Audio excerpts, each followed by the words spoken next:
ለእግዚአብሔር ቃል ክብር እንቆምና የሮሜ መጽሐፍ ምዕራፍ 5 ከቁጥር 1 እስከ 5 ያለውን እናነባለን። ሮሜ ምዕራፍ 5 ከቁጥር 1 እስከ 5 በጌታ በኢየሱስ ስም አነባዋለሁ። እንደዚህ ይላል። እንግዲህ በእምነት ስለጸደቅን በጌታችን በኢየሱስ ክርስቶስ በኩል ከእግዚአብሔር ጋር ሰላም አለን። በእርሱም በኩል አሁን ወደ ቆምንበት ጸጋ በእምነት መግባት ችለናል። የእግዚአብሔርንም ክቡር ተስፋ በማድረግ ሐሴት እናደርጋለን። በዚህ ብቻ ሳይሆን በመከራችንም ሐሴት እናደርጋለን። ምክንያቱም መከራ ትዕግስትን እንደሚያስገኝ እናውቃለን። ትዕግስት ጽናትን፣ ጽናት የተፈተነ ባህሪን፣ የተፈተነ ባህሪ ተስፋን። ይህም ተስፋ ለእፍረት አይዳርገንም፣ እግዚአብሔር በሰጠን በመንፈስ ቅዱስ ፍቅሩን በልባችን አፍስሷልና። እግዚአብሔር ሆይ በመልካምነትህ ስላዳንከን፣ አድነህ ሰላምን ስለሰጠህን፣ ጸጋን ስለሰጠህን፣ ተስፋን ስለሰጠህን እናመሰግናለን። እግዚአብሔር ሆይ በዚህ ማለዳ እንደ መልካምነትህ መጠን ስለሰበሰብከን ተመስገን። አሁንም ጌታ ሆይ እንለምንሃለን፣ ቃልህ ይብራልን። ይሄ መለኮታዊ ማዕድ የሆነው ሕይወትን የሚቀይረው ልጅህ ኢየሱስ ክርስቶስን እየመሰለን እንድናድግ የሚያደርገውን ቃልህን አብራልን። በልጅህ በክርስቶስ ኢየሱስ ስም በጌታ በኢየሱስ ስም ሰላም እላችኋለሁ። እንዴት ሰነበታችሁ? አሜን። የአምላካችን የእግዚአብሔር ስም ከአጽናፈ ዓለም እስከ አጽናፈ ዓለም የተመሰገነ ይሁን። ቤዝ ምን ይባላል መሰለሽ? ዝማሬ መላእክት ያሰማልን ይባላል። እግዚአብሔር ያብዛልሽ፣ ጸጋውን ይጨምርልሽ።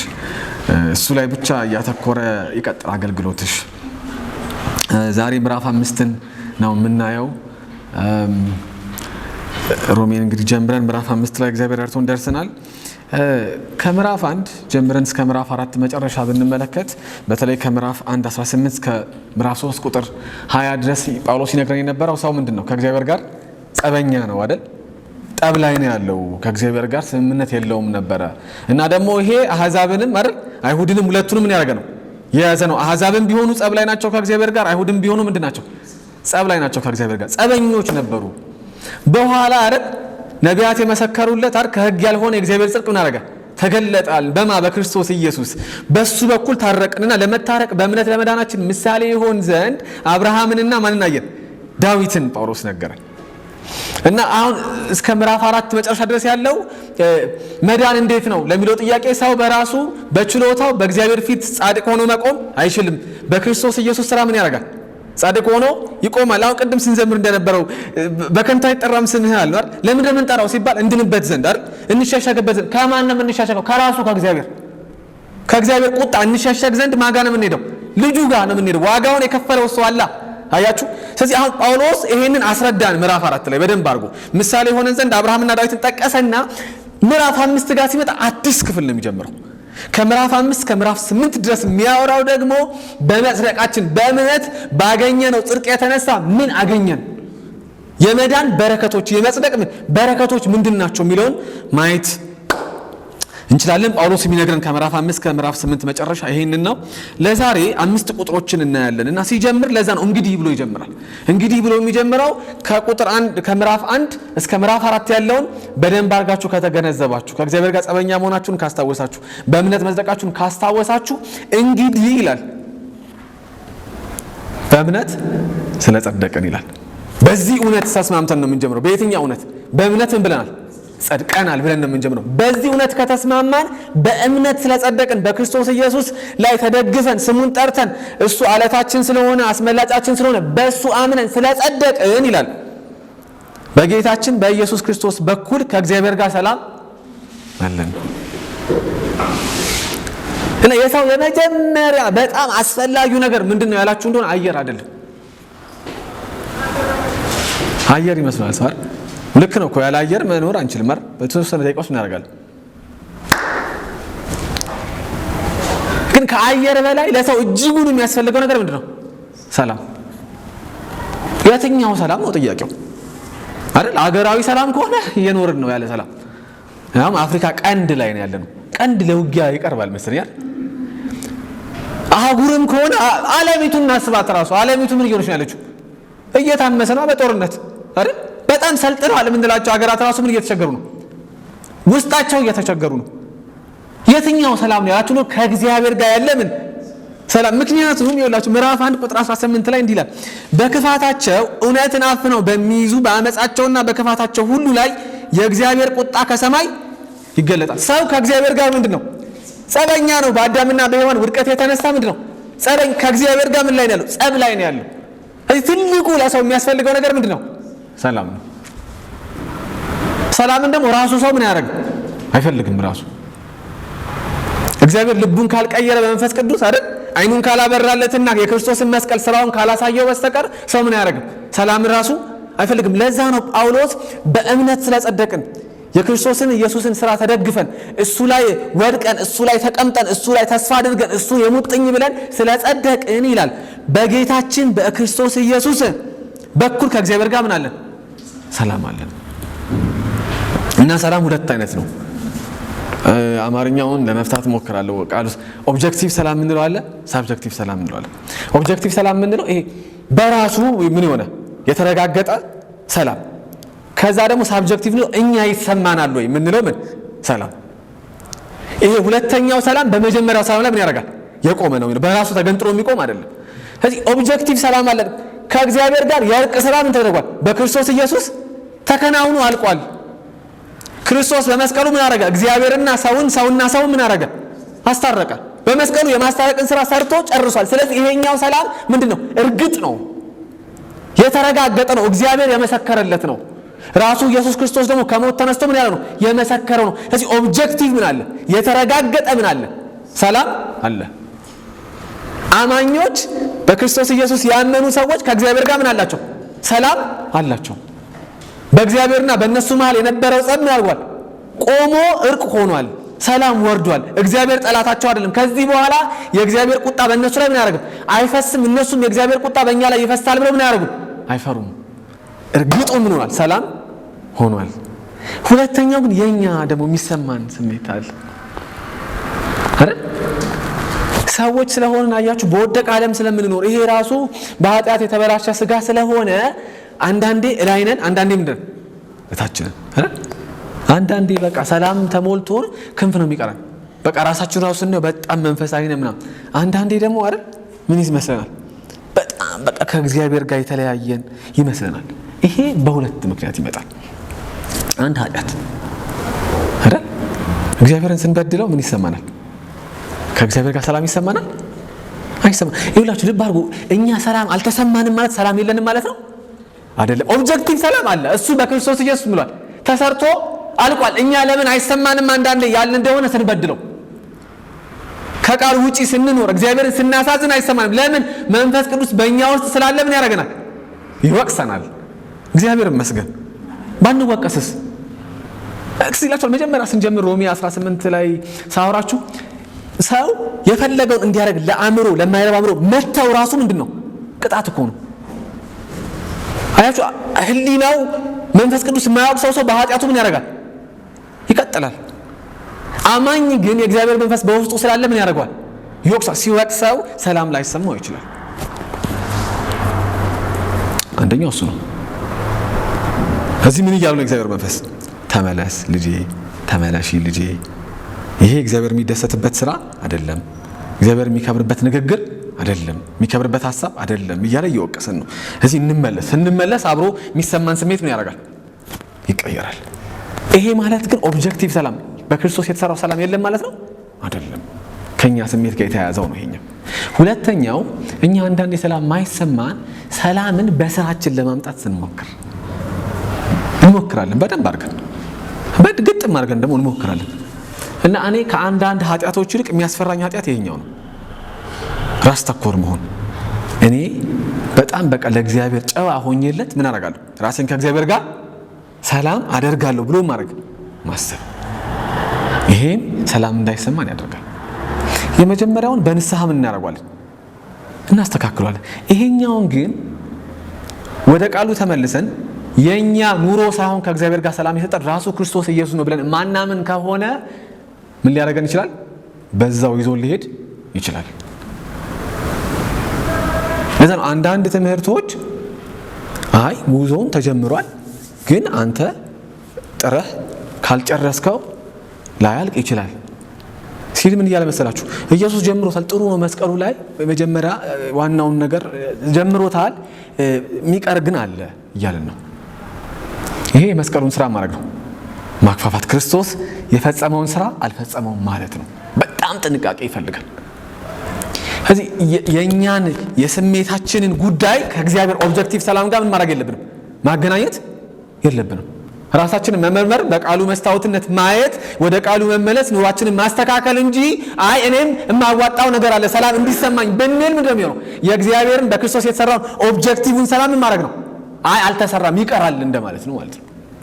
ለዛ ነው ጳውሎስ በእምነት ስለጸደቅን በጌታችን በኢየሱስ ክርስቶስ በኩል ነው። ይኸውላችሁ ሳብጀክቲቭ ሰላምን በሉት ኦብጀክቲቭ ሰላምን በሉት በማ በኩል ነው የሚገኘው? በጌታችን በኢየሱስ ክርስቶስ በኩል ነው። ሰላሙ አለ። ሰላሙን ማግኛ መንገድ ግን አንድ ነው። መንገድ ህይወት ምን አይደል?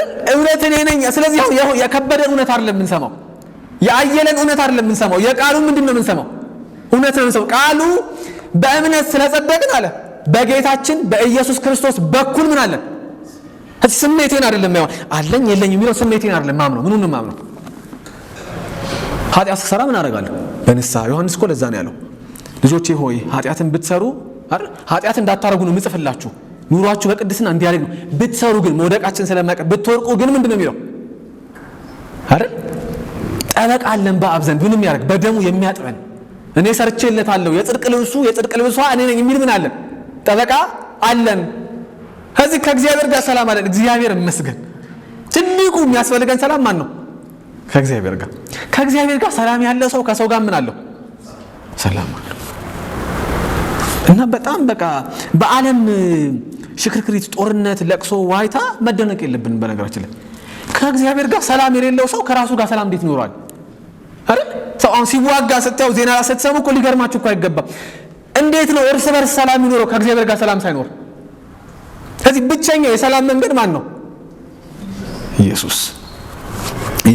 ስለዚህ የመጀመሪያ ጳውሎስ የሚነግረን በእምነት ስለጸደቅን የምናገኘው የመጀመሪያው በረከት ሰላም ነው። ዓለም ሁሉ እየተናገ ምን አለን? ሰላም አለን። ዓለም ሁሉ እየተረበሸ ምን አለን? ሰላም አለን። ሁኔታዎች የማይመቹ ሆነው ምን አለን? ሰላም አለን ይላል ጳውሎስ። ከዛ በጣም ነው የሚገርመኝ ጳውሎስ ቮካብለሪ መርጦ ነው የሚጠቀመው። ከዛ ቁጥር 2 ሲጀምር የሚለው በእርሱም በኩል ይላል። በማ በኩል? በጸደቀው ሰውዬ በኩል አይደለም፣ በስራው በኩል በቅድስናው በኩል አይደለም። በማ በኩል? በጌታችን በኢየሱስ ክርስቶስ በኩል አሁን ወደ ቆምንበት ጸጋ በእምነት መግባት ችለናል። ሁለተኛ የተሰጠን ምንድን ነው? ጸጋ ነው። አይ ሰውን የሚያቆመው ለካ ምንድን ነው? እህል ይመስለዋል አንዳንድ ሰው። አይደለም። ገንዘብ ይመስላል። አይደለም። ሰውን የሚያቆመው ማን ነው? የእግዚአብሔር ጸጋ። አሁንም ወደዚህ ጸጋ የገባ ነው ማለት ነው በክርስቶስ ኢየሱስ በኩል ባለን በምን በእምነታችን በክርስቶስ ኢየሱስ ላይ አምነን ምን አደረግን? ወደ ቆምንበት ጸጋ መግባት ችለናል ይላል። እና ጸጋ ሲባል በቃ ይለመዳል አይደል? ያው በጸጋው ድነናል ይላል። ይሄ የእግዚአብሔር የባህሪው የሁሉን ቻይነቱ መገለጫ ነው ጸጋ። በጣም ነው የሚገርማችሁ ጳውሎስ ሲናገር እንደዚህ ይላል። አንደኛ ቆሮንቶስ ምዕራፍ 15 ቁጥር 9 ላይ እንዲህ ይላል ጳውሎስ፣ እኔ ይላል ከሐዋርያት ሁሉ የማንስ ሐዋርያ ተብዬ ልጠራ እንኳን የማይገባኝ ነኝ ይላል። ስለኔ ከሆነ ማወራው ይላል ጳውሎስ ከሐዋርያት ሁሉ ምን ማድረግ የማንስ ሐዋርያም ተብዬ ልጠራ የማይገባኝ ነኝ። ምክንያቱም የእግዚአብሔርን ቤተክርስቲያን ምን አደረግ ነበር? አሳድድ ነበር፣ አሳድጃለሁ ይላል። ነገር ግን በእግዚአብሔር ጸጋ አሁን የሆንኩትን ሆኛለሁ። ለእኔም የተሰጠኝ ጸጋ ከንቱ አልሆነም፣ እንዲያውም ከሁሉ በላይ በትጋት ሰርቻለሁ። ዳሩ ግን እኔ ሳልሆን ከኔ ጋር ያለው የእግዚአብሔር ጸጋ ነው ይላል። ጸጋ ዝም ብሎ አይደለም ይውላችሁ። የእግዚአብሔር ጠላት የነበረውን አበበን ምንም ያደርግ የእግዚአብሔር ወዳጅ የሚያደርግ ነው የእግዚአብሔር ጸጋ። አይገርማችሁ? የድንጋይ ልብ አውጥቶ የሥጋ ልብ የሚገጥም መንፈሱ ምንም ያደርግ የሚያፈስ ነው የእግዚአብሔር ጸጋ።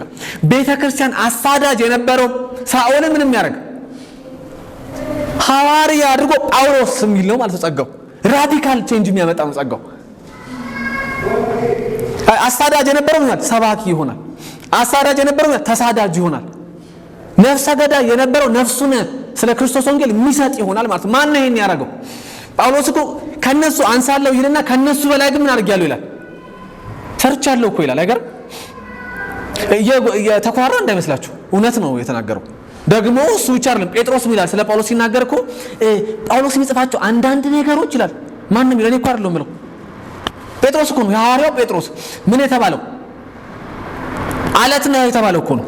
ቤተክርስቲያንን በማን ላይ ገነባለሁ በአንተ ላይ የተባለው ጴጥሮስ ጳውሎስ የሚጽፋቸው አንዳንድ ነገሮች ይላል ለኛ ራሱ ምን ያደርጋሉ ይላል ይከብዳሉ።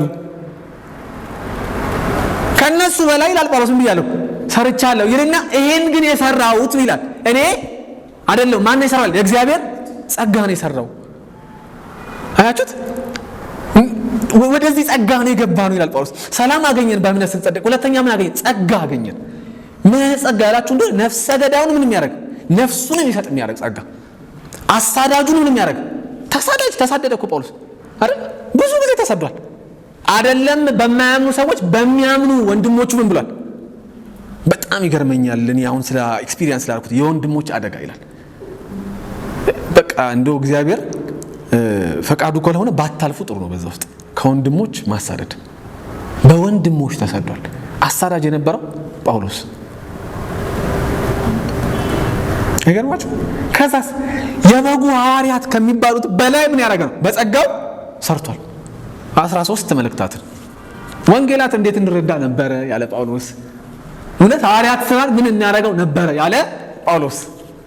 በቃ ለሰው ወደ ጸጋው መግባት ይችላል። በማበኩል በእርሱ በኩል በጌታችን በኢየሱስ ክርስቶስ በኩል አይላችሁ ወደኛ ይመጣል እኮ ይሄ አያችሁት ማለት መሰላችሁ። ለቅድስና ራሳችንን አንታመንም። ቅዱሳን ድናችኋል በክርስቶስ ኢየሱስ እንግዲህ የቅድስናዋን መንገድ ደግሞ ራሳችሁን ቻሉ የሚል አይደለም ክርስትና። ጀምረው አሁን እስራኤላውያን ጀመሩት መንገዱ ግን አልገቡም የሚል አይደለም ክርስትና። እንደዛ አይልም ክርስትና። ያስጀምራል ጌታ ምናምን አይልም እንዴ። እንዘምራለን እኮ። እኔ አሁን በጣም የኢትዮጵያ ክርስትና ግራ የሚገባኝ ዝማሬውና ኑሮ ስለሚፋታብኝ ነው። በጣም አሁን የሊሊ መዝሙር የሊሊ ነው አይደል? እሱ አምላክ እንጂ ሰው አይደለም። መሀል መንገድ ላይ በቃ ወይ መተው መዝሙሩ አይደል? ጀመሩ እስራኤላውያን አልገቡም የሚል አማኝ ምን ማድረግ አለበት? የሚል ሰባኪ ማድረግ መተው አለበት። ይሄን መዝሙር ሌላ እምነት መጀመር አለበት ክርስትና ሳይሆን። ምክንያቱም እግዚአብሔር ምን ያደርግ ጳውሎስ እኮ ለዛ ነው ፊልጵስዩስ ሲጽፍ በእናንተ ውስጥ ይላል አይደለም መጨረስን ሲጀመር መፈለግን የሚያስቀምጠው ማን ነው? መፈለግ ራሱ አንተ መጨረስን እንደሚገርመው ወንድ ባለ መፈለግ ራሱ ማን ነው? መፈለግንም ማድረግንም የሚያደርግ ማን ነው? እግዚአብሔር ነው ይላል። እና ጸጋው ይኸውላችሁ እንድንቀደስ የሚያደርገን እሱ ነው። ምን ማለት ነው? ኃጢአት ሲያስቸግረን የሆነ ነገር ሲያስቸግረን ምን ማድረግ አለብን? ወደ ጸጋው ዙፋን ስር ይላል ዕብራውያን ሲናገር በክርስቶስ ኢየሱስ አክሰስ አለን። ምን እናደርግበት? እግዚአብሔር ጋር ምን ገባበት አክሰስ አለን። እንዴ ቅዱሳን ገብታችኋል ማጋ እንደምንገባ ግን እንትና እኮ ይሄ ምንድነው አሁን ትልቅ የፈረደባት ሀገር አሜሪካ ነች። ትራምፕ ዋይት ሃውስ እኮ አይደለም የምንገባው። ቡድኖ መቼም ሰው ሲገባ እዛ ዜና ይዘገባል። ከሌ ገባ የገቡም ሰዎች ያስቸግሩናል። ባይዘው ዋይት ሃውስ እኔ ገብቼ ይላል የገቡም ሰዎች አረ ምንገባው ማጋ ነው። እኛ ዓለማትን እንደ መጋረጃ ምን ያደርገው የዘረጋው እግዚአብሔር ደግሞስ ምን የሚያደርጋቸው መልሶ ይጠቀልለዋል እኮ እንደተዘረጋ አይቀርም ነገር ይጠቀልለዋል። እሱ ጋር ምን አለ? አክሰስ አለን። አይገርማችሁ? እኔ ይገርመኛል ሲላችኋል የአስቴር መጽሐፍ ላይ አስቴር ንጉሱ ጋር ለመግባት ምን አደረገች ይላል። አረ ንገሩ እንጂ ቅዱሳን ምን አደረገች እንዴ? መጀመሪያ መግባት አልፈለገችም። አረ መርዶክዮስ ይሄ ነገር አለችው። ይሄን ነገር ግቢ ሲላት እኮ መላው የእስራኤል ሕዝብ ሊጠፋ ነው ግቢ አላት። ክፉ ሆነ እኮ አይደለም ግን አሰራሩ አይፈቅድም። መርዶክዮስ አሰራሩን መሰለ ንጉሱ ምን ማድረግ አለበት? ሳማን ማድረግ አለበት። ነይ ብሎ መጥራት አንድ ምድራዊ ንጉስ እኮ ነው። እድሜው የተመጠነችለት 70 ዓመት ቢኖር ነው። ከዛ በላይ ኖር አይደል? እንደዛ አይሰራማችሁ። እንደዛ ዝም ብሎ ዘው ብሎ መግባት አይቻልም። ምንድነው ማድረግ ያለብኝ? እኔ እንዴት እገባለሁ አለችው። አይ አላት እግዚአብሔር ለዚህ ቀን ይሆናል በዚህ ስፍራ ምን ያደርጋሽ ያስቀምጥሽ። አንቺም ቢብት መዳን ከሌላ ስፍራ ምን ማለት መሳቸው እግዚአብሔር ልጠቀምበት ሲል እኔም ሰው ሆኜ ይባላል እንጂ አረ ጌታ ምናምን አይባልም። ችግር የለበትም። አበበ እምቢ ካለ ምን ያደርጋል? ከበረን ይጠቀማል። አንዳንድ በጣም ሰዎች መስጠት የሚችሉበት ሁኔታ ያርጓቸው እግዚአብሔር ለመስጠት ሲቸገሩ ችግር የለውም እግዚአብሔር በቃ በቀለ እምቢ አልክ አይደለ ተቀባይ ያደርጋል። ያ ልትሰጠው ያልፈለከውን ሰውዬ ደግሞ ባለጠጋ አድርጎት ምን ያደርጋል? ሰጪ ያደርገው ይሆናል አናውቅም። ስለዚህ ከሌላ ቦታ ሲላት እሺ ይገባላች፣ ግን ዝም ብላ አልገባቸው። በምንና በምን በጾም በጸሎት እኮ የተገባው ማጋ ነው። አንድ ተራቆ ንጉስ ነው፣ ምድራዊ ንጉስ ማለት ነው። በጾም በጸሎት አንጾም እኮ በነገራችን ለእግዚአብሔር ጋር ለመግባት አሁን እግዚአብሔር ይመስገን አሜን ነው ቅር ይላችኋል። ኧረ ሳንጾምማ እንደ ጌታ ጋር እንደ ሳንጸልይ አክሰስ በማበኩል ተገኝለን በክርስቶስ ኢየሱስ። አሁን ቅድም ዘመርን እኮ እኔ በጣም እግዚአብሔር ይባርክሽ።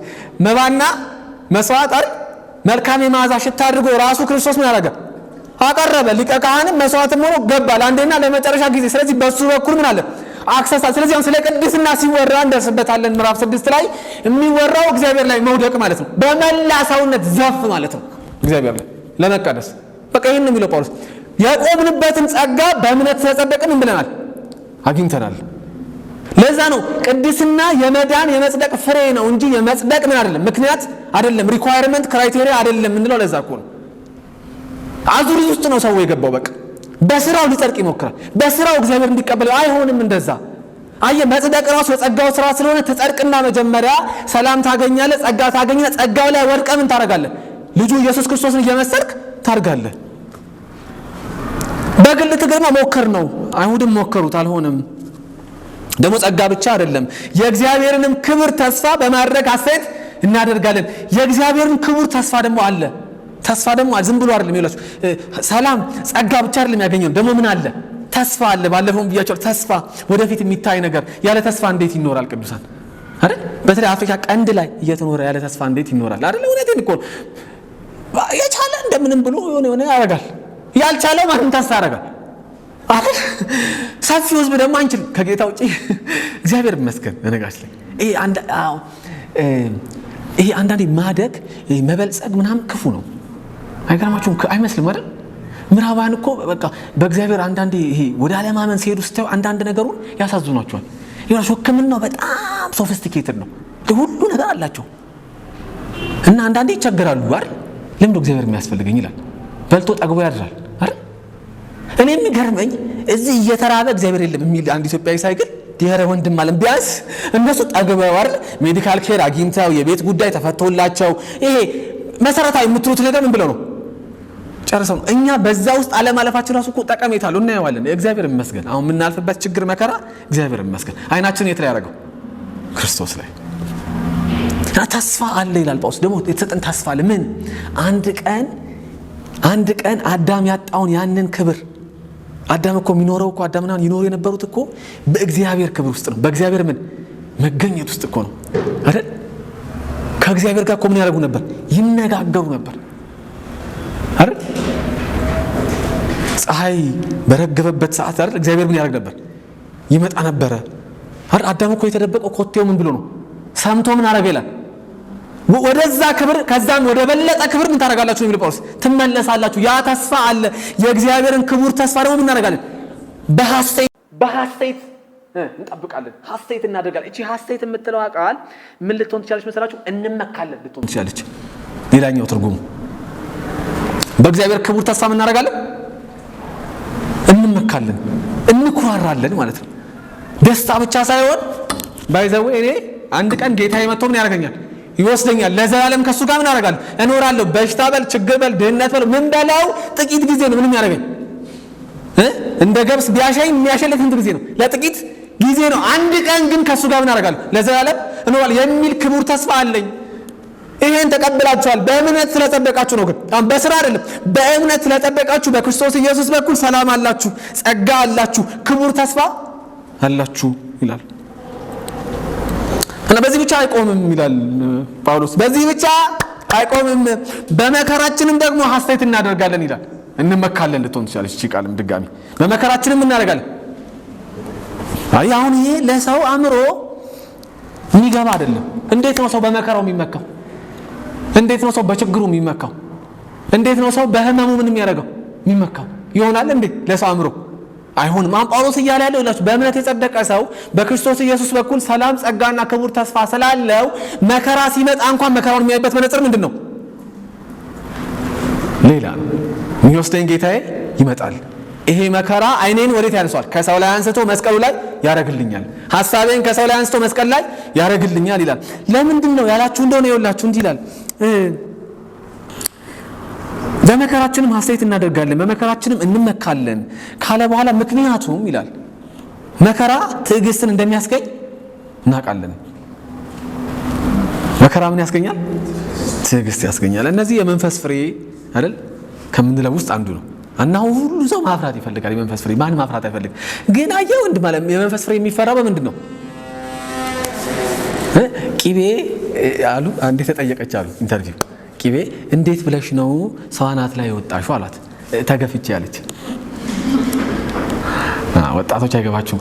ቂቤ ይሁላችሁ አሁን እኛ እናንተ ሞደርን ዘመናዊ እኮ ስለዋችሁ ቂቤ ድሮ በእንስራም ይደረጋል። ወተቱ አይደል ተንጦ አይደል የሚናጠው ደግሞ እንዴት ነው እየተገፋ ማለት ነው።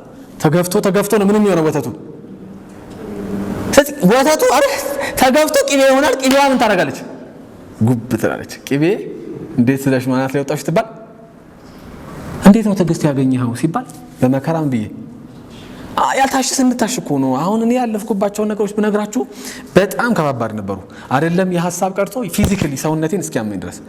አሁን ብትጠይቁኝ ግን አሁን ያን ያለፍክበትን መከራ እግዚአብሔር እድል ቢሰጥ ሪሞት ኮንትሮል ቢሰጥ ድጋሚ ታልፍበታለህ ወይ ብትሉኝ አሁን እምላችሁ የሚገርማችሁ መጀመሪያ ምን እንደለወጠ ታውቃላችሁ? እኔ ከኔ በፊት ስብከቴን ለወጠው፣ አገልግሎቴን ለወጠው። ለካ መነጽር ገጠመልኝ፣ ሌላ መነጽር። እስከዛሬ ሳገለግል ያልነበረኝ መነጽር። ይሄን ከየት አገኘው ነበር? እና መከራ በጣም መልካም ነው። ደግሞ ጎበዝ አስተማሪ ነው መከራ። የሚገርማችሁ ነገር ይሄ ቅምጥል የምንለው ሰዎች ልክ መከራ ሲመጣ ባንዴ ሾር እንላለን። ይሄ 6 ቻፕተር እንጨርሳለን በመከራ ሲሆን። ይሄ በሰላም ጊዜ እኮ አንድ ምዕራፍ ምናምን የምናስቸግረው ሰዎች ልክ መከራ ሲመጣ ምን ያደርጋል ሰው አይደል? እግዚአብሔርን ኃያልነት የማያነሳው ትንሽዬ ህመም ስትለው ምን ያደርጋል? እሱ እንደፈቀደ ይሁን ይላል። የዛን ጊዜ እኮ ያዙን ልቀቁኝ እኮ የሚል ሰው እኮ ነው ሰፈር ውስጥ አይደል? ሰው የሚደበድብ ጎረምሳ ትንሽዬ ህመም ታምባለ ቀርሳ ጣል ስታረገው ምን ያደርጋል አይደል? ጎንበስ ያለ ሰላም የሚል ይሆናል። በምን መከራ ትዕግስት እንደሚያስገኝ ማውቃል። ኢየሱስ ክርስቶስን እየመሰልን ማድረግ እኮ እንፈልጋለን። የመንፈስ ፍሬ ማፍራት እንፈልጋለን። ያለ እንደሆነ እንዴት ነው ፍሬ የሚፈራው? ያለ እንደሆነ በመከራ ውስጥ አልፎ ነው። አይ መንፈስ ቅዱስን ዝም ብለን ስንጠይቀው እኮ ፍሬ ሰጠን ስንለው ትዕግስት የሚል እኮ አይሰጠንም። ዳውንሎድ እኮ ያደርግብንም። ምናልፍበትን ያዘጋጅልናል አይደል? ጀነራስ አርግ ሳጪ አርገኝ ሲባል እኮ ብዙ የተቸገሩ ሰዎች ያመጣልናል እኮ። አሁን እኮ ሌላ እኮ አይደለም እኮ የሚሆነው። አሁን ሰው የሚመስለው ይሄ የመንፈሳዊ ዓለም አስተያር በጣም ከፍ ይሄ እንዴት ልበላችሁ መሳች እናረቀዋለን ከኛ በጣም አርቀ ነው ዳውንሎድ የሚደረግ የሚሰጥ የልባቸው ውስጥ ቅብር የሚደረግ ምናምን አይደለም አይደል? ትዕግስት እንዴት ይገኛል የተባለ እንደሆነ በመከራ ውስጥ ታልፎ ራሱ ኢየሱስ እንዴት ነው ያዳነን አይደል? ለታኮ ሲናገር የባህሪያን መልክ ምን አደረገ? ያዘ አይደል? የመስቀል መንገድ ምንድን ነው? የመከራ መንገድ እኮ ነው። አሽ ድካም መከራ ምን ያደርገናል? ክርስቶስ ኢየሱስን እየመሰልን እንድናድግ ያደርገናል። ትዕግስት ብቻ ግን አይደለም። የሚገርም እኮ ነው ጳውሎስ ሲናገር መከራ ትዕግስት እንደሚያስገኝ እናውቃለን ይልና ትዕግስት ጽናትን ደግሞ ያስገኛል። የሚታገስ ሰው ነው ምን የሚያደርገው? የሚጸናው አይደል? አይደል? የታገሰ ከሚስቱ አይደል? እንደዛ እኮ ነው ይወልዳል። የታገሰ ከሚስቱ ምን ያደርጋል? ያልታገሰ ያየዋል ውጤቱን። የታገሰ ግን ምን ያደርጋል?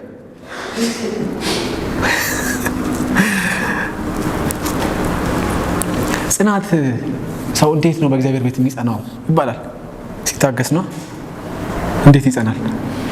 እኛ እኮ እንደውም ደህና ጊዜ ነው ያለነው በንጽጽር ከአባቶቻችን። አባቶቻችን እኮ ክርስቲያኖች ምን ያደርጉ ነበር? የመጀመሪያ ቤተክርስቲያን ስደት እኮ ነው 300 ዓመት ኦን ኤንድ ኦፍ የሆነ ምን ስደት።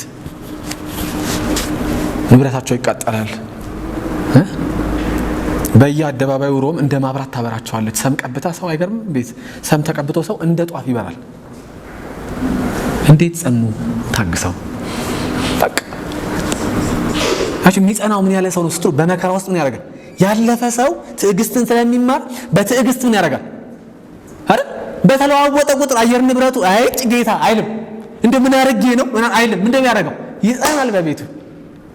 ለዛ ነው ጳውሎስ በመከራችን ሐሴት እናደርጋለን። ምክንያቱም መከራ የተፈተነ ባህሪ ነው የሚያመጣው።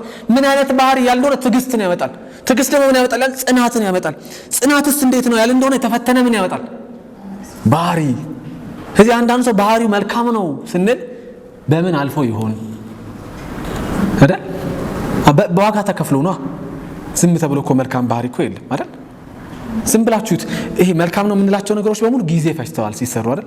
ቆንጆ ህንጻ የምንለው ምን ፈጅቷል? ጊዜ፣ ገንዘብ፣ እውቀት ይፈጃል እኮ አይደል? መልካም ባህሪ ያለው የምንለው ልጅ እኮ እናትና አባቱ እንዴት አሳድገውት ይሆን አይደል? እንዴት እጅግሩን ተከታትለው ይሆን የወጣበትን የገባበትን አይደል? ፊልም ሳያምራቸው ከሰው ጋር መዞር ሳያምራቸው ህይወታቸውን ልጆቻቸው ላይ ኢንቨስት አድርገው ይሆን አይደል? ስልክ እያዩ ሳያሳድጉ ቀርተው እኮ ነው እንደዛ መልካም ይሆነው አይደል? ቲቪ ከፍተው ቁጭ አድርገው እኮ ሳያሳድጉ እኮ ነው ምን ይሆነው አይደል? የተፈተነ ባህሪ እኮ ያለው ዝም ብሎ አይደለም፣ ዋጋ ይከፈልበታል። ለዛ ነው ጳውሎስ መከራ ትዕግስትን፣ ትዕግስት ጽናትን፣ ጽናት ደግሞ ምን የተፈተነ ባህሪን ያመጣል። የተፈተነ ባህሪ ተስፋን ይሰጣል። ያቺ ተስፋ የማን ነው ያለ እንደሆነ የተፈተነ ባህሪ ያለው ሰው ተስፋ። ያልተፈተነ ባህሪ ያለው ሰውማ ሩቅ ቃል የተገባውን ተስፋ ምን ያደርግም ማየት ስለማይችል ምን ያደርጋል? አይጸናም። ስለማይታገስ ምን ያደርግም? አይጸናማ። ለዛ ተስፋ እኮ የማን ነው? የተፈተነ ባህሪ ያለው እኮ ነው። ተስፋ የሚያደርግ ሰው እኮ የማይታየው ነገር እኮ ተስፋ የሚያደርገው አይደል? ሮሜ 8 ላይ ሲናገር እንዲህ እኮ ይላል። ይኸውላችሁ ሮሜ 8:24 ላይ በዚህ ተስፋ ድነናል ይላል ጳውሎስ። ተስፋው የሚታይ ከሆነ ግን ተስፋ አይደለም አይደል? የሚታይ ነገር ከሆነ የሚጨበጥ ነገር ከሆነ ምን አይደለም? አሁን ነው አለን ማለት ነው አይደለም? እንደዛ አይደለም። ይኸውላችሁ የሚያየውንማ ማን ተስፋ ያደርገዋል? የሚታይ የሚጨበጥ ነገር ከሆነ ማንንም ተስፋ ያደርገው አይጠበቅበትም። እዚሁ ነው ያለው። ነገር ግን ገና ያላየነውን ተስፋ ብናደርግ በትዕግስት ምን እናደርገዋለን? እንጠብቀዋለን። አያችሁ፣ በትዕግስት የሚጠበቀው ያልታየ ተስፋ ነው። ስለዚህ ያልታየን ተስፋ በትዕግስት የሚጠብቀው ደግሞ የተፈተነ ባህሪ ያለው ሰው ነው። አያችሁ፣ የተፈተነ ባህሪ ያለው ሰው የሚታገስ ነው። በመከራ ውስጥ ይታገሳል። ሲያመው ጌታውን አያማር። ፈቃድ ቢሆን በለኝ። ጳውሎስ መውጊያ ተሰጠኝ ይላል። ትራስ አይደለም አይደል? ፍራሽ አይደለም። ምንድን ነው ያለው? መውጊያ አይደል? የሚያም ነገር ነው ማለት የሚያሰቃይ ነገር ምን እንደሆነ አናውቅም፣ ግን ምቾት የሚሰጥ ነገር አይደለም። ምን አለ? ጌታዬን አንሳልኝ ብዬ ምን አልኩት? ለመንኩት አለ። ከዛ ምን አለ? ጸጋዬ ይበቃሃል። አይገርምም? መልሱ ምን ይበቃሃል? ምን ማለት መሰላችሁ? ጸጋው በመከራ ውስጥ ምን ያደርጋል? ትዕግስት እንዲኖረን ያደርጋል። በመከራ ውስጥ እንድንጸና ያደርጋል። የተፈተነ ባህሪ ይሰጣል። ምኑ? ጸጋው። በቃ የመንፈሳዊ ህይወት በጣም ነው የሚገርመው። ይሄ ውስብስብ ያለ ነው ጸጋው። ተስፋ፣ የተፈተነ ባህሪ ተስፋን ይሰጣል። ይህም ተስፋ ይላል ጳውሎስ ለእፍረት አይዳርገንም፣ በፍጹም አናፍርበትም ይላል። አሁን የምናወራውን ተስፋ አሁን እየቀመስን ነው። ሰላም አለን፣ ቀምሰናል። ጸጋ አለ፣ ቀምሰናል። የሚያበረታ ጸጋ አክሰስ አለን። እግዚአብሔር ጋር በፈለግነው ሰዓት አባቴ ብለን ምን ገባበት። አሁን ልጄ እየዘመርኩኝ አባቢ ትለኛለች። አባቢ ክላስ ገባለሁ ትለኛለች። ምን ላለው ነው? ምን ሆነሽ ነው? እየዘመርና እንዴ ላለው እንዴ? አይደለም ስሚ።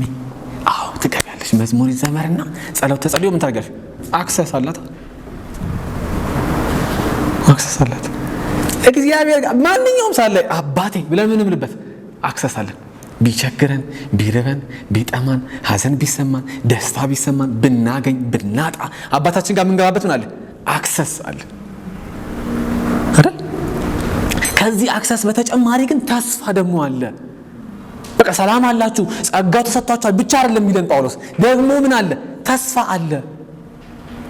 አሁን በጸሎት የምትገቡበትን አክሰስ ለዘለዓለም ያለማቋረጥ የምታገኙበት ምን አለ? ተስፋ አለ። ጊዜ አለ። የሚመጣ መንግስት አለ።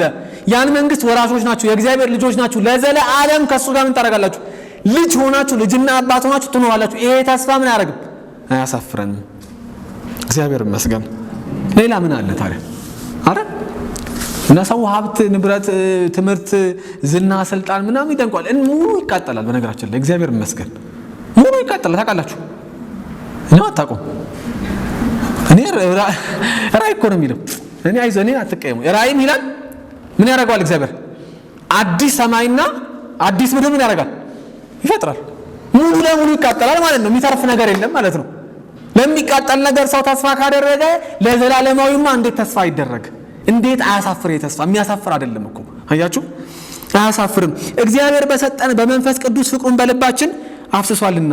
አሁን ይሄ ለፍረት አደረገን የሚለውን ተስፋ በምንድን ነው የምናውቀው ያለን እንደሆነ ጳውሎስ በምን እናውቃለን ይሄንን ተስፋ? አሁን አንተ የምትለው ነገር በጣም ይማርካል፣ ደስ ይላል። በምንድን ነው የምናውቀው እንደማያሳፍረን ስትይ ምን ይላል ጳውሎስ? እግዚአብሔር በሰጠን በመንፈስ ቅዱስ ፍቅሩን ምን አድርጓል?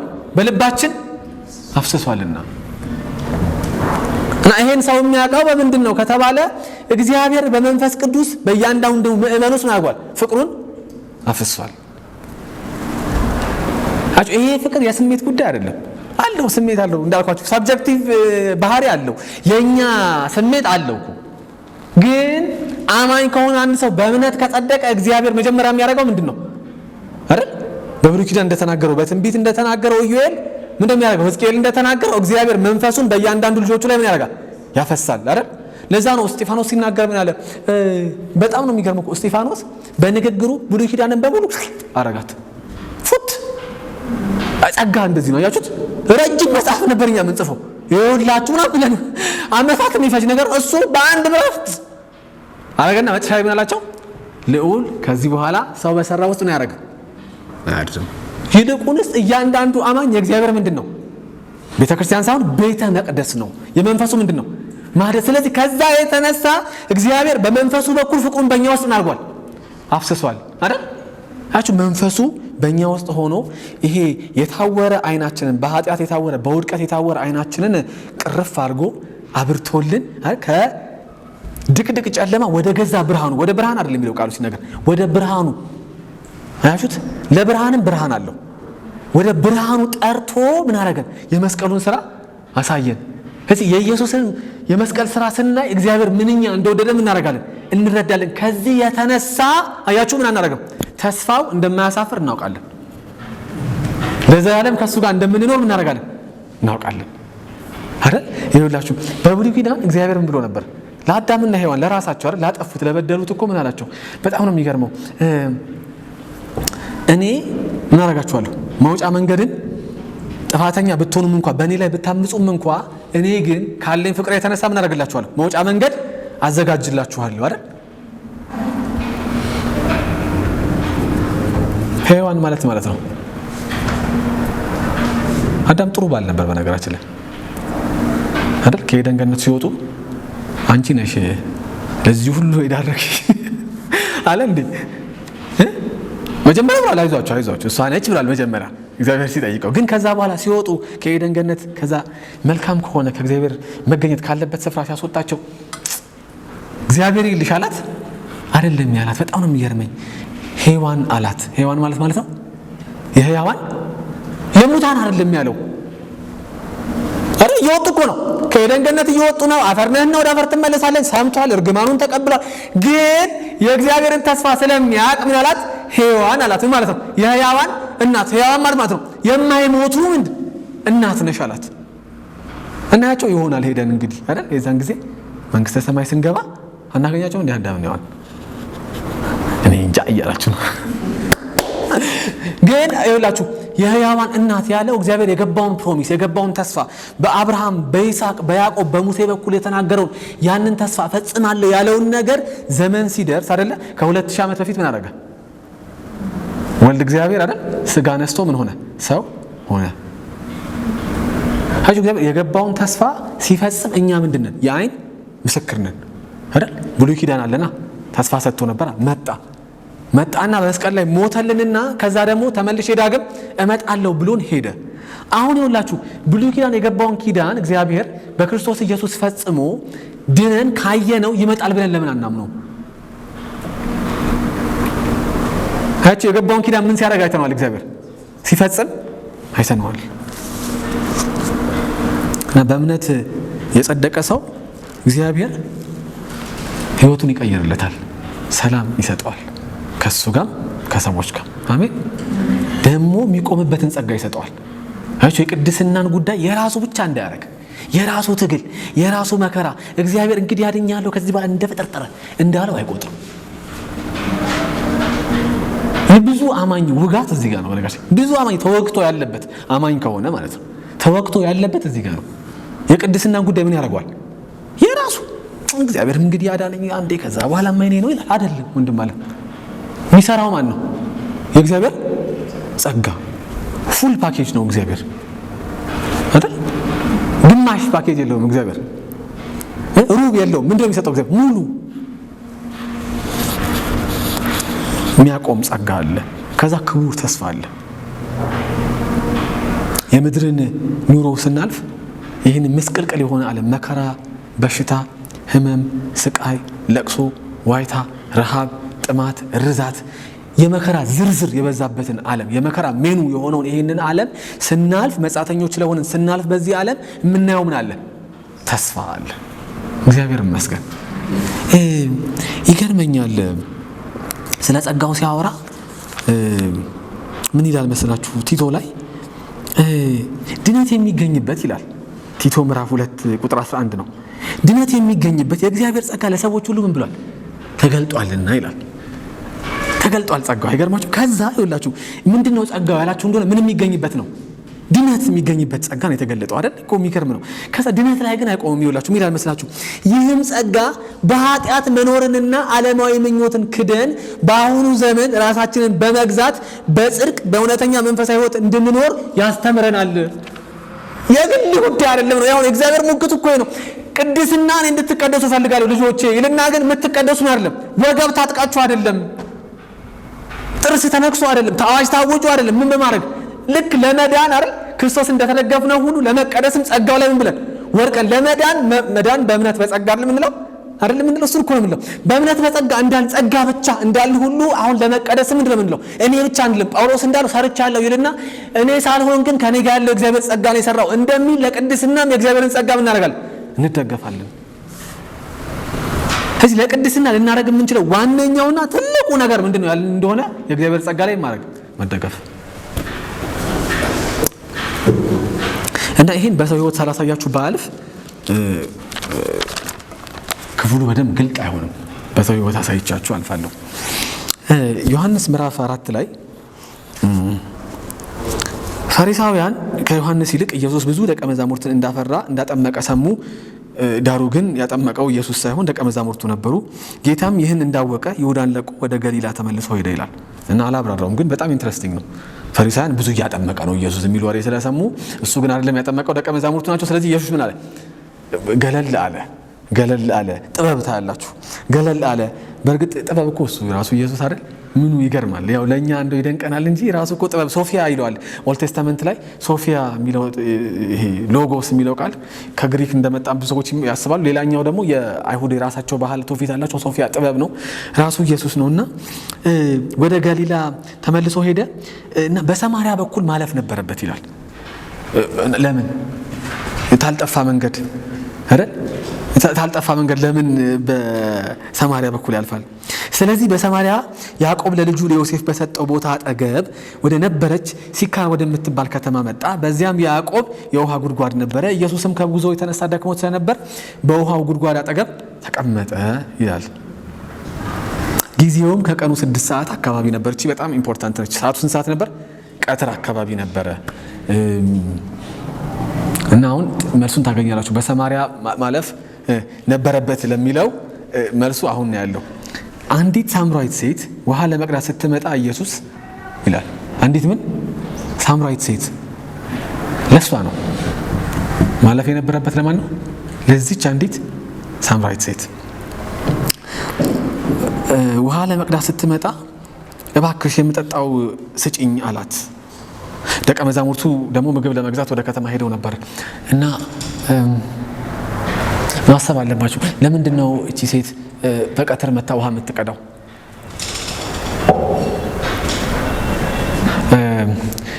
እንደኔ ቦኖ ውሃ አስቀድታችሁ አታውቁም? እኛ ሰፈር አንድ ቧንቧ ነበረች እና በድህነት መኖር እንዴት መልካም መሰላችሁ። የምሬ ነው እንትን እንዳይመስላችሁ ደስ እንዲላችኋል። በጣም ነው በቃ ኑሮዬን ማመሰግነው ያለፍኩበትን እያንዳንዱን መንገድ ሳስብ ጳውሎስ እንደሚል መከራ ትዕግስትን፣ ትዕግስት ጽናትን፣ ጽናት የተፈተነ ባህሪ አይደል እና አንድ ቧንቧ ነበረች እኛ ሰፈር። እሱም በኋላ ነው የመጣው። መጀመሪያ ምን ይደረግ ነበር አላውቅም። ምን ስንጠጣ እንደቆየ መድኃኒዓለም ነው የሚያውቀው። በኋላ አንድ እንትን ተተከለች፣ ግን ቧንቧ ተተከለችና በሆነ ውሃ ነች። ስለዚህ በሆነ ውሃ እኔ አስቀዳ ነበር። በሆነ ውሃ የምናስቀዳው ቀጥር 6 ሰዓት አይደለም ወይ ጠዋት አለ ተራ ማታ አለ። በቃ ይሄ የጭቃው ዘይት ታውቁታላችሁ። ጀሪካን ሰልፍ ማአቶ ነው የሚቀዳው። እና ግን 6 ሰዓት አስቀድተን አናውቅም። በእኛ አውድ ሰፈር ውስጥ እኮ ነው በሆነ ውሃ ያለው። የእነሱ ግን ከከተማውን ያደርጋል። ውሃው ጉድጓዱ ራቅ ይላል። ለምን 6 ሰዓት የምትመጣው? ሰው እንዳያት። ውሃ ሲቀዱ ሴቶች በምን እንደሚቀዱት ብቻቸውን ነው። ብቻቸውን እኮ አይቀዱም ማለት የሚተናኮላል አይደል? ምን ስላለ ሲቀዱ እንኳን የሚቀዱት በምንድን ነው? በቡድን ነበር። ስለዚህ ከቀዱ ወይ ጠዋት ነው የሚቀዱት ወይ ደግሞ ምንድን ነው ማታ ነው የሚቀዱት፣ ፀሐይ በሌለበት ሰዓት። እቺ ሴት ግን በቀትር ትመጣለች። ለምን? ማንንም ላለማግኘት ብቻዋን በቀትር ትመጣለች። ከሰው ሁሉ ጋር ምንድን ነች? ጸበኛ አይደል? ከሰው ሁሉ ጋር ጸብ ነች። የሚያሟት፣ የሚያበሻቅጧት፣ ስሟን የሚያጠፋት ሴት ነች። ስራዋ ነው ይል ይሆናል ሰው። ተው ወንድም ዓለም ያንተን ቢገለጥስ አይደል? የሚያሟት ሴቶች ገመና ቢገለጥ ኖሮስ? የእሷ አንድ አጋጣሚ ተገልጦ ስለሆነ ሰው ላለማግኘት ብቻዋን በቀትር ትመጣ ነበር። ከሰው ሁሉ ጋር ምን ስለሆነች? የሰው አፍ ስለምትፈራ ጸበኛ ነች ማለት ነው ባጭሩ አይደል? ነው ውሃ እባክሽ ስጪኝ አላት ኢየሱስ። ሳምራዊቷም እንዴ አለችው፣ አንተ ምንድነህ? አይሁዳዊ ከሆነ አይሁዳውያንና ሳምራውያን ምን ያደርጉ? ህብረት ስለማያደርጉ እንዴት እኔን ሳምራዊቷን ውሃ ጠጪኝ ትላለህ አለችው። ኢየሱስም የእግዚአብሔር ስጦታ ብታውቂና ውሃ ጠጪኝ የሚልሽ ማን መሆኑን ብትረጂ ኖሮ ይላታል፣ አንቺው በጠየቅሽው እሱም የህይወትን ውሃ በሰጣሽ ነበር። የእውቀት ልዩነት አለን እያላት ነው። እቺን ሳምራዊት ሴት ይኸውልሽ አልተገባባንም ማለት ነው። እኔ ማን እንደሆንኩ ብታቂ ኖሮ እና እግዚአብሔር የሚሰጠውን ስጦታ ብታቂ ኖሮ ምን አትይም ነበር? አረ አንቺ ራስሽ አረ ውሃ ስጠኝ ብለሽ በጠየቅሽ ነበር። ምክንያቱም ይላል ኢየሱስ የህይወትን ውሃ በሰጣሽ ነበር ይላል። እቺ ሴትዮ ከእግዚአብሔር ጋር ምንድን ነች? ጸበኛ ነች። ሲጀመር ሳምራዊት ነች። ብዙ ማስረጃ አያስፈልገንም ለመዘርዘር። ይሄን ለማሳመን እናንተንም ምንድን ነች? አይሁዳዊም አይደለችም፣ ሳምራዊት ነች። ልክ እንደ አሕዛብ ነች ማለት ነው። ሳምራውያን አይሁዳውያንና አሕዛብ ተቀላቅለው ያሉ ዘሮች ናቸው። ሴትዮዋም እንዲህ አለችው፣ ጌታዬ መቅጃ የለህም። እኔም ብልህ ማለት እየተግባባን እንጂ ነው። መቅጃ የለህም፣ ጉድጓዱም ምንድን ነው? ጥልቅ ነው። ታዲያ ይህን የህይወት ውሃ ከየት ታገኛለህ? አሁንም አልገባትም ማለት እያወራች እንደሆነ። ጌታ ቸር አይደለ ግን? ከኛ ጋር እኮ ነው እግዚአብሔር እኮ አይገርም ትግሉ ሊያድነን ከኛ ጋር እኮ ትግሉ። አትሊስት ሰው ቆም ብሎ እኮ ብታሰጥ ነበር። የህይወት ውሃ ሲላት መቼም ኖርማል ውሃ አይደለም አይደል? የህይወት ውሃ ግን እሷ መቅጃ የለህም፣ ጉድጓዱም ጥልቅ ነው፣ የህይወት ውሃ ከየት ታገኛለህ? ለመሆኑ አለችው። ለመሆኑ እንደውም ግን አንተ አሁን ይህን ጉድጓድ ከሰጠን ከአባታችን ከያዕቆብ ትበልጣለህ እንዴ አለችው። እርሱ ራሱና ልጆቹ እንስሳቱም ከዚህ ጉድጓድ ምን ያደረጉ? ጠጥተዋል። አቤት ሰው ቢሆን የራስሽ ጉዳይ በቃ ብሎ ነው የሚሄደው አይደል? ጭራሽ እኔን ከያዕቆብ ትበልጣለህ አትበልጥም አልሽኝ ምናምን ነው የሚለው እኮ ሰው ቢሆን። በጣም እኮ ኢየሱስ እኮ የሚገርመኝ።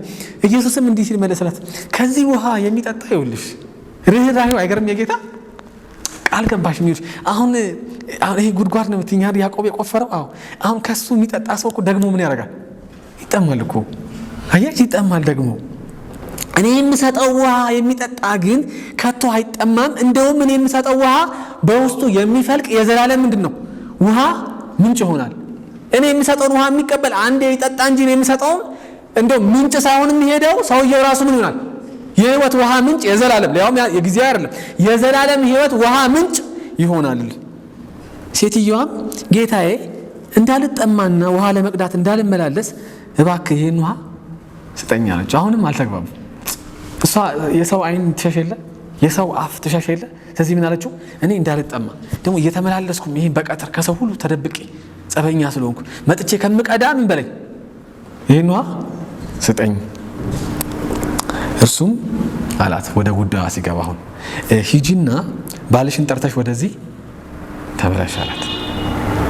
አሁን ሊሰራት ነው ጌታ። እድለኛ አይደለች?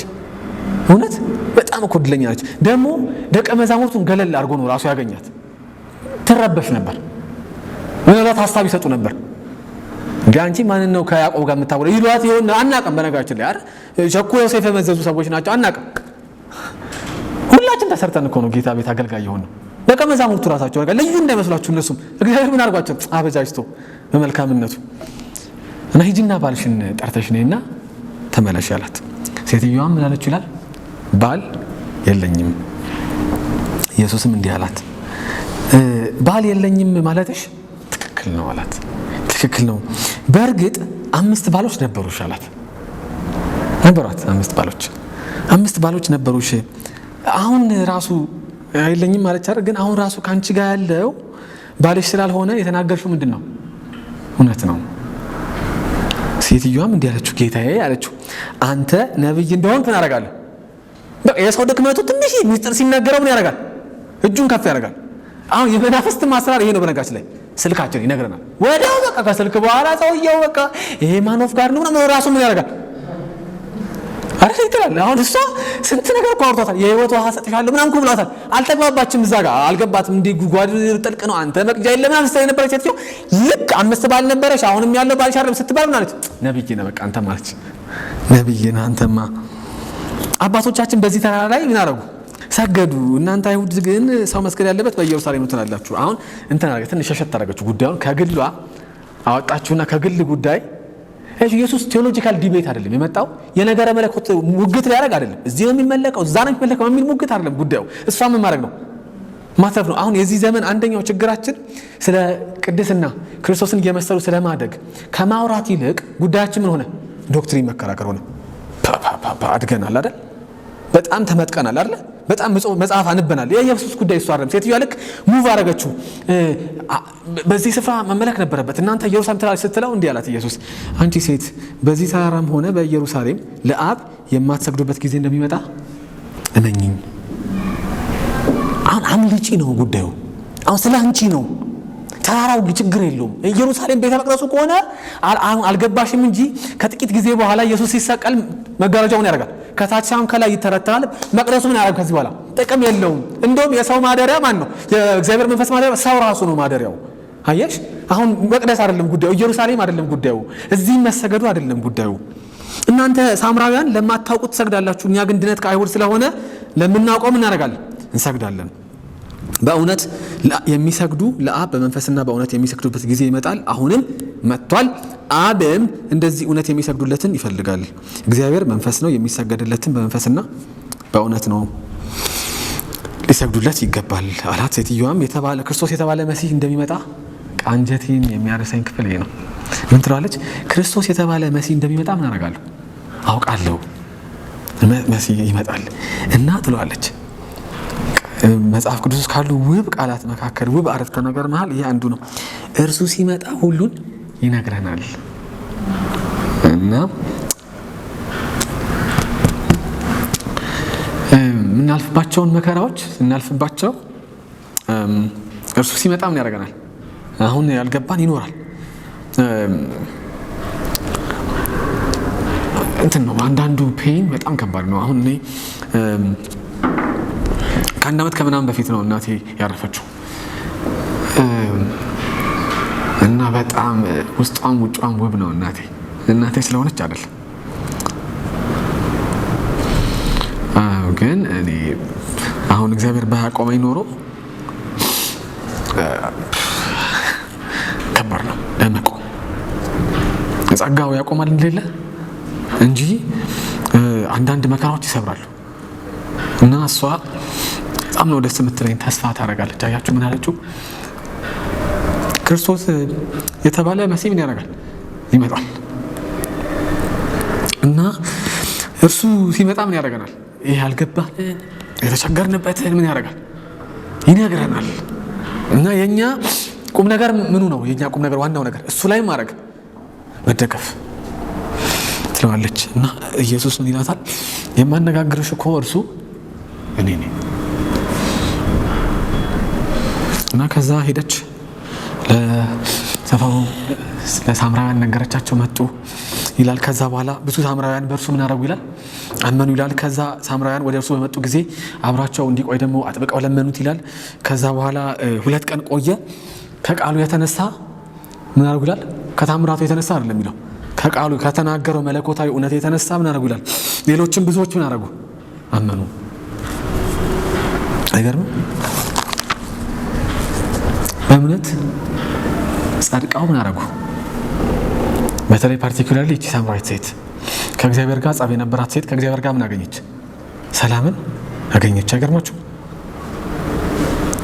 ከሰው ጋር ተጣልታ፣ የሰው አንደበት ፈርታ፣ የሰው ንግግር ፈርታ፣ የሰው አይን ፈርታ፣ ከሰው ሁሉ ጋር ጸብ ሆና በቀትር 6 ሰዓት ተደብቃ እየመጣች ብቻዋን የሚገጥማትን መከራ ደፍራ እየመጣች ውሃ የምትቀዳ ሴት እየገሰገሰች ሄዳ ጓዳዬን የነገረኝን እንበሉ ስሙ ብላ ምን ሆነች? ምስክር። አይገርምም? ጸጋው ሲመጣ ጭምት ፈሪ የነበረውን ሰው ምን ያደርገዋል? ምስክር ያደርገዋል። ሰላም ብቻ አይደለም የሰጣት ኢየሱስ፣ ምን አበዛላት? ጸጋ፣ አክሰስ ሰጣት። ጸጋው ደግሞ ምን አደረጋት? ቦልድ አደረጋት። የምትደበቅ ሴትዮ 6 ሰዓት ሄዳ ውሃ የምትቀዳ ምን ሆነች? የምትመሰክር። ኑ መሲሁም በሉ ይሁት እሱ ይሆን ወይ ብላ የምትመሰክር አደረጋት። ደግሞ ተስፋ ሰጣት አይደል? በዚህ ተራራም ሆነ በኢየሩሳሌም የማይሰገድበት ጊዜ ምን ያደርጋል? ይመጣል። ደግሞ ምን ብሏል?